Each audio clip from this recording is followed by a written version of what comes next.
জালসা শুনতে যাওয়ার পথে ঘটে গেল ভয়াবহ দুর্ঘটনা। হরিহরপাড়ায় প্রাণ গেল দুই বন্ধুর। শোকের ছায়া নেমে এসেছে তার পরিবারে। জানা গেছে, মঙ্গলবার সন্ধ্যায় হরিহরপাড়ার মসুরডাঙ্গার ডুবোপাড়া এলাকার বাসিন্দা দুই বন্ধু আফজাল শেখ ও আহমদ মিয়া মোটর বাইকে করে জালসা শুনতে বের হয়। পথে ভাকুড়ি হরিহরপাড়ার রাজ্য সড়কের বারুইপাড়া এলাকায় দুই বাইকের সংঘর্ষ ঘটে। এতেই গুরুতর আহত হন দুই যুবক। স্থানীয়রা তাদের উদ্ধার করে বহরায় প্রাথমিক স্বাস্থ্য কেন্দ্রে নিয়ে যায়।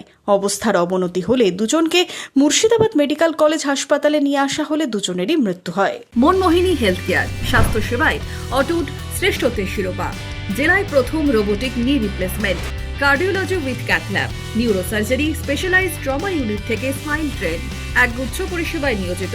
Manmohini health care, quality care with personal touch, Baharampur শিল্প তালুক।